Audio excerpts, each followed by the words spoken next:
When it comes to problem solving in an organic garden, we're almost always looking at methods of prevention rather than cure once something's gone wrong. And this is where mulching is so important.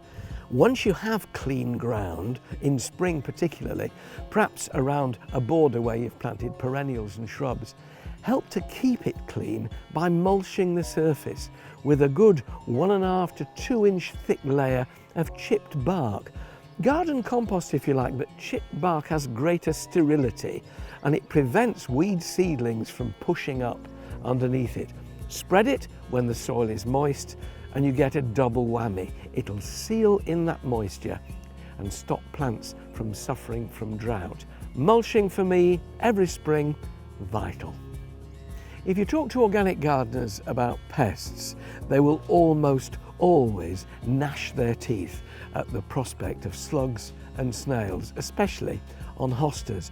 5-star hotels for slugs they are. But the thing to do is to try and protect those hosta shoots when they're just pushing up through the soil. That first inch, 2 inches, that's when the plants are at their most vulnerable. And the way I do that is with copper collars. Slugs and snails apparently don't like crossing copper. It gives them some kind of electric shock. If you've got hostas coming out the ground, very quickly whip one of these collars round, sit it on the ground, the plant will grow up through it and hopefully you will have protected it from slug and snail damage when it's at its most vulnerable. When it comes to protecting plants in pots from slugs and snails in particular, I find pot feet really useful. It's a simple way of lifting the plant out of harm's way. I have 2 enormous pots with massive great Hosta sieboldii growing in them. And if the weather's dry at the beginning of the year, that's a help because slugs and snails don't like dry weather. But by raising the pots off the ground just about 1 inch on pot feet and making sure that those leaves when they spread sideways don't touch a box hedge or a bit of yew or another plant and allow the slugs and snails on, keep them isolated on these pot feet, you'll find they're remarkably effective at avoiding the predations of slugs and snails. It never ceases to amaze me how many people talk about, oh, weeding in the garden, I hate weeding. I do very little. And the reason I do very little is for a very simple reason. I plant things very close together. Still with room to grow sideways a little bit, but once they've started growing sideways, the canopy of foliage meets, cuts out the light from the surrounding soil.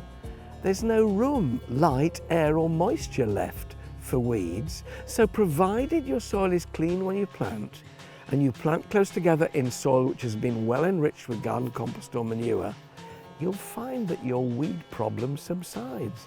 Fill your garden full of things you like, and there isn't much room for them. Companion planting is a wonderful term. It's a way of enlisting nature's help in your cultivations. It's putting plants together which exist for mutual benefit. Symbiosis, that word we learnt at school. And by planting one plant alongside another, you can often help it to grow better and survive pest and disease attack. Those little tiny-leaved, fuzzy-leaved French marigolds, if you plant them in the same soil as your tomato plants are growing, they can help repel whitefly, but it's important that the 2 sets of roots are in the same earth. I grow chives next to little rows of carrots in a planting tub, and the smell of the chives, the onion scent, helps deflect the attentions of the carrot fly, which would otherwise home in on the roots of the carrots and their particular aroma. So search around and you'll find some plants that really do help others in that battle for survival throughout the year.